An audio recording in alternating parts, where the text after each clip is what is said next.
Hello बच्चों, welcome to HP study junction. आज हम स्टार्ट करने वाले हैं chapter 2 that is polynomials. So firstly हमारे पॉलिनोमियल्स होते क्या हैं। हमने अपनी अर्लियर क्लासेस में पढ़ा था ऐसे एल्जेब्रिक एक्सप्रेशंस के बारे में, तो यही हमारे पॉलिनोमियल्स होते हैं। ओके, सो पॉलिनोमियल्स है क्या हमारे, basically a chain of terms हैं। अब ये हमारे टर्म्स क्या होती हैं, पॉलिनोमियल्स क्या हो गया, ये एक चैन होती है टर्म्स की, और हमारी टर्म्स क्या होती हैं, जैसे ये एक टर्म है, ये एक टर्म है, ये एक टर्म है, बेसिकली कांस्टेंट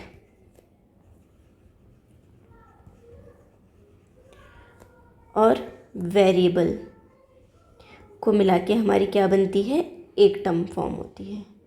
ओके, अब जैसे ये हमारा कांस्टेंट, ये जो नंबर वाला पार्ट होता है हमारा टर्म में, वो होता है हमारा कांस्टेंट।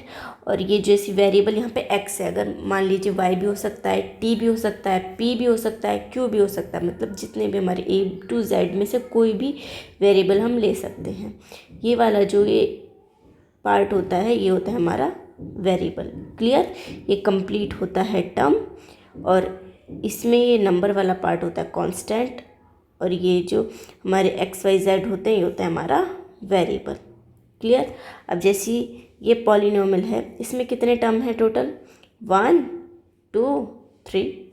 ये भी हमारे एक पॉलिनोमियल है 3y² - 9। इसमें टोटल कितने टर्म है, 1 and 2। ओके, क्लियर हुआ। और एक और बात, ये जो हमारा पॉलिनोमियल होता है, जैसे ये 4x³ है, यहाँ पे ये जो x³ है ना, इस क्यूब को हम पावर या एक्सपोनेंट भी बोलते हैं। इसका कंपलसरी है होल नंबर होना। ओके, अगर ये हमारा होल नंबर नहीं है तो ये हमारा पॉलिनोमियल भी फॉर्म नहीं होगा। फॉर एग्ज़ाम्पल मैं आपको बताती हूँ, जैसे कि मैंने लिया x + 1/x। ओके, इसको हम क्या लिख सकते हैं, x + x का इन्वर्स।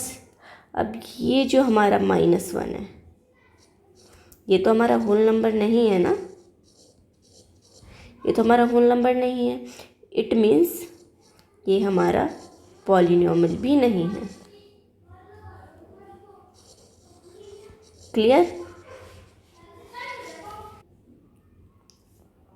सो ये हमारा पॉलिनोमियल भी नहीं होगा। तो हमने क्या चीज़ पढ़ी, पॉलिनोमियल क्या होता है, चैन ऑफ टर्म्स होता है, और टर्म्स क्या होते हैं हमारे, कांस्टेंट और वेरिएबल को मिलाकर हमारा टर्म बनता है, जहाँ पे आपका कांस्टेंट क्या होता है, नंबर वाला पार्ट होता है, एंड वेरिएबल क्या होता है आपका, ये एक्स वाई जेड वाला पार्ट होता है।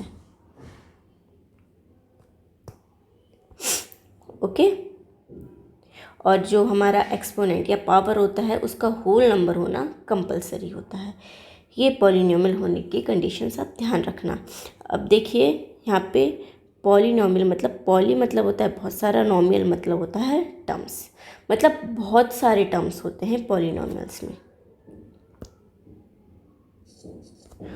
अब जैसे हम पॉलिनोमियल्स के भी टाइप्स होते हैं उनकी बात करें, क्या क्या होते हैं, मोनोमियल, बाइनोमियल, ट्राइनोमियल। अब मोनोमियल क्या है, मोनोमियल का मतलब होता है सिर्फ एक टर्म, इसमें केवल एक टर्म होगा। जैसे कि मैं बात करूँ 2x, इसे मैं क्यूब भी लिख सकती हूँ, 10 भी लिख सकती हूँ, डजेंट मैटर। बट अगर मैंने लिखा +1 या फिर +x³, तो वो नहीं ले सकती, क्योंकि एक टर्म की बात हो रही है ना, तो मैं प्लस माइनस यहाँ पे नहीं लिख सकती। एक टर्म का मतलब सिर्फ ये है, एक कांस्टेंट और एक वेरिएबल की मल्टीप्लिकेशन। ये हो गया हमारा मोनोमियल का एग्जाम्पल। आप कोई और एग्जाम्पल लेना चाहते हैं तो आप ले सकते हैं। अब जैसे बाइनोमियल, बाइनोमियल का मतलब दो टर्म्स, जैसे मैंने लिया फॉर एग्जांपल x³ + 3x, हमारा बाइनोमियल हो गया। अगर मैं यहाँ पे एक टर्म और बढ़ाना चाहूँ तो नहीं बढ़ा सकती, क्योंकि हम यहाँ पे बाइनोमियल लेके चल रहे हैं। ओके, अब जैसे मैंने बोला ट्राइनोमियल, ट्राइनोमियल जैसे नाम से ही पता लग रहा है 3 टर्म होंगे। जैसे मैंने ले लिया for example x³ + 2x² + 3x, तो हमारे यहाँ पे कितने टर्म हो गए, 1 2 3। तो ये क्या हो गया हमारा ट्राइनोमियल हो गया। क्लियर? मोनोमियल में 1 टर्म, बाइनोमियल में 2 टर्म और ट्राइनोमियल में 3 टर्म्स। हमने पॉलिनोमियल को अच्छे से पढ़ लिया क्या होता है और इसके टाइप्स भी देख लिए टर्म्स के बेसिस पे। क्लियर? अब बात करते हैं डिग्री ऑफ पॉलिनोमियल क्या होता है। तो डिग्री क्या होता है? Highest power of variable in polynomial. ये हमारा एक्स वाई जेड सब वेरिएबल ही तो है, तो इसकी जो हाईएस्ट पावर होगी वो ही हमारी क्या होगी? इसकी डिग्री होगी। जैसे हमने अब एग्जांपल देखिए, पहले मैं आपको समझा देती हूँ। जैसे मैंने कहा 3x⁻7 + 2x³। आगे भी चाहूँ तो और भी टर्म ऐड ऑन कर सकती हूँ। अब देखिए इसकी हाईएस्ट पावर क्या है, या एक्सपोनेंट क्या है? 7 है ना, यहाँ पे x की पावर 7 है, यहाँ x की पावर क्यूब है, तो 7 और 3 में से हाईएस्ट क्या है? 7 है। तो इसकी डिग्री क्या हो जाएगी? 7। अगर मैंने लिया सपोज 2x⁴ + 1, यहाँ पे x की हाईएस्ट पावर क्या है? 4, तो इसकी डिग्री क्या हो जाएगी? 4। ओके, हाईएस्ट पावर ही लेते हैं वेरिएबल की पॉलिनोमियल ऑफ डिग्री बताने के लिए, सॉरी डिग्री ऑफ पॉलिनोमियल बताने के लिए। अब आगे देखते हैं, इसके भी 3 टाइप्स होते हैं, linear, quadratic and cubic.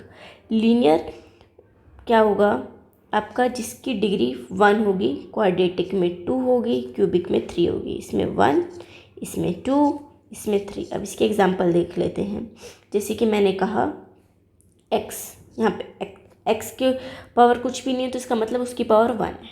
Okay, मैंने कहा सपोज 2x एक्सेट्रा, ये लीनियर के एग्जांपल हो गए। अब क्वाड्रेटिक की बात कहूँ तो इसकी पावर होगी 2, जैसे कि मैंने कहा 2x²।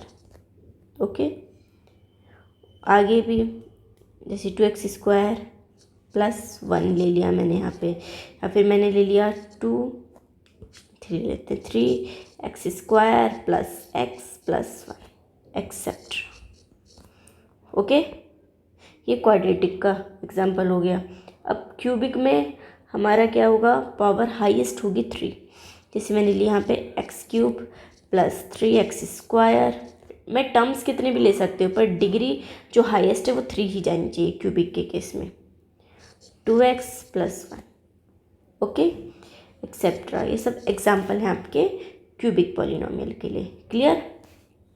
अब देखिए आगे, ये ध्यान रखिएगा, आगे चलते हैं, अभी बताती हूँ। जैसे हमारा ये 3 है, हमसे पूछे 3, इसकी डिग्री क्या होगी? अब इसमें तो कोई वेरिएबल ही नहीं है, खाली कांस्टेंट है, तो डिग्री कैसे बताऊँ? तो ऐसे पॉलिनोमियल को हम बोलते हैं क्या? Constant polynomial. जिसकी डिग्री ऑलवेज होती है व्हाट? इसकी डिग्री हमेशा होती है क्या? 0। 0 कैसे होती है? हमें ये 3 कुछ भी नहीं है, हम इसे ऐसे लिख सकते हैं s⁻0, या फिर t की पावर 0, या p की पावर 0, या z की पावर 0, कोई सा भी वेरिएबल ले सकते हैं। x⁻0 ले लिया। अब किसी भी वेरिएबल की पावर अगर 0 है तो उसका मतलब तो 1 ही होता है ना, तो इसका ये क्या आएगा? 3 × 1 = 3 ही आ रहा है ना। तो यहाँ पे अगर आप वेरिएबल देखेंगे तो x है जिसकी पावर 0 है, इसलिए कांस्टेंट पॉलिनोमियल की जो डिग्री होती है वो 1 होती है। अब ये है 0, ये क्या होता है आपका? 0 पॉलिनोमियल, जिसकी डिग्री आपकी होती है नॉट डिफाइन। ये याद रखिएगा, ये डिफाइन नहीं होती है। क्लियर? ये हमने 2.1 एक्सरसाइज का कॉन्सेप्ट समझ लिया है। ओके, अब आगे देख लेते हैं। हमने टर्म समझ लिया। अब देखिए कोफिशिएंट क्या होते हैं। ये जो वेरिएबल के साथ मल्टीप्लाइड नंबर्स होते हैं ना, वो आपके कोफिशिएंट होते हैं। वेरिएबल क्या होते हैं? आपके ABCD अप टू Z तक। अब इनके साथ मल्टीप्लाइड टर्म्स चाहे माइनस में है, प्लस में है, फ्रैक्शन में है, वो सब आपके कोफिशिएंट हैं। ओके, बता देती हूँ।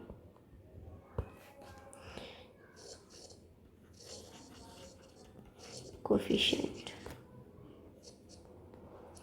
अब जैसे मान लीजिए मैंने कहा 2/7 x to the power cube, मैं कहूँ एक्स क्यूब का कोफिशिएंट क्या है, तो क्या है इसमें 2/7। क्लियर, चाहे माइनस में है प्लस में है कैसे भी है, कोई भी नंबर अगर मल्टीप्लाइड में है वेरिएबल के साथ वो कोफिशिएंट होता है। क्लियर, ज़ीरो पॉलिनोमियल पे पढ़ लिया हमने।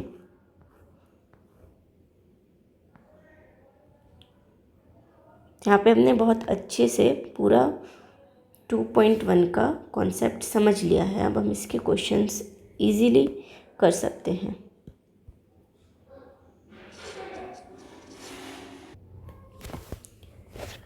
अब स्टार्ट करते हैं एक्सरसाइज 2.1। देखिए बोल रहा है which of the following expressions are polynomial in one variable and which are not, state reasons for your answer. कौन सा इनमें से पॉलिनोमियल है और कौन सा नहीं है, हमें ये बताना है। अब कौन सा पॉलिनोमियल कौन सा नहीं है ये तो हमने अच्छे से सीख लिया है, कैसे हम पहचानते हैं। देखिए ये तो हमारे जैसे फर्स्ट पार्ट है, ये भी एक टर्म हो गया, ये भी टर्म हो गया, ये भी टर्म हो गया। अब सबसे पहले आप चेक कीजिए कौन सा यहाँ पे जो ये हमारा एक्सपोनेंट है 2 है, यहाँ पर 1 है, ये दोनों ही हमारे होल नंबर है। ओके, ये चेक करना था सबसे पहले में, कोई सा ऐसा तो नहीं है जो होल नंबर ना हो, ये दोनों ही हमारे होल नंबर है। अब देखिए क्वेश्चन में बोल रहा है पॉलिनोमियल्स इन वन वेरिएबल। वन वेरिएबल का मीन्स है खाली एक ही वेरिएबल यूज़ होना चाहिए। अगर x है तो x होना चाहिए पूरे में, y है तो y होना चाहिए, z है तो z ही वेरिएबल होना चाहिए पूरे में। ऐसा नहीं होना चाहिए x और y कंबाइन करके हमें पॉलिनोमियल हो। ओके, अब यहाँ पे 2 है, ये 1 है, ये तो होल नंबर है और पूरे में x ही यूज़ हुआ है, तो ये तो हमारा पॉलिनोमियल हो गया। तो इसके लिए लिखेंगे yes it is polynomial in one variable q as it contains only one variable x। Clear, second part देखते हैं, y² प्लस √2, ये हमारा पॉलिनोमियल है या नहीं। अब देखिए यहाँ पे y² है, y के अलावा तो कोई और वेरिएबल हमारा यूज़ हुआ नहीं है, और y का भी जो एक्सपोनेंट है वो क्या है 2, और 2 तो हमारा होल नंबर है। अब यहाँ पे देखिए √2 है, ये कांस्टेंट है। अब आप कांस्टेंट के ऊपर रूट लगे चाहे पॉइंट में आए कोई भी फ़र्क नहीं पड़ता, बस वेरिएबल की जो हमारी पावर है वो होल नंबर होनी चाहिए, तो ये भी हमारा पॉलिनोमियल होगा। Yes, it is polynomial in one variable as it contains only one variable y। Clear, अब सेकंड को देखते हैं हम, सॉरी थर्ड को। थर्ड में कह रहा है 3√t प्लस t√2। अब ध्यान दीजिए यहाँ पे t और t वन वेरिएबल में तो है, बट ये पॉलिनोमियल नहीं होगा। क्यों, 3√t क्या है, 3t⁻1/2 प्लस t√2। मैंने बताया था कॉन्स्टेंट के ऊपर रूट चले डेसिमल में कोई फ़र्क नहीं पड़ता, बट ये जो हमारा वेरिएबल है उसकी जो एक्सपोनेंट या पावर है वो होल नंबर होना कंपलसरी है। 1/2 हमारा होल नंबर नहीं होता, तो क्या लिखेंगे, it is in one variable but not a polynomial as it contains t⁻1/2। Okay, और यहाँ पे पावर हमारी होल नंबर नहीं है। अब फोर्थ पार्ट देखते हैं, y + 2/y। इसमें भी सेम है, y प्लस 2 y का इन्वर्स लिख सकते हैं। अब ये जो हमारा ये है यहाँ पर -1, ये तो हमारा होल नंबर नहीं है ना, तो ये भी हमारा पॉलिनोमियल नहीं होगा। लिखेंगे 1 second, it is not polynomial as it contains y inverse। Okay, last part देखते हैं, fifth part. x to the power 10, y to the power 3, t to the power 50। अब देखिए यहाँ पे x y t इन सभी की पावर जो है वो होल नंबर तो है, बट हमें बताना था कि ये हमारा पॉलिनोमियल इन वन वेरिएबल है या नहीं है, तो नहीं है। क्यों? क्योंकि x y t 3 variable use हो गए ना, तो क्या लिखेंगे? It is polynomial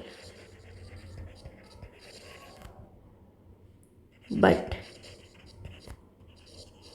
not in one variable.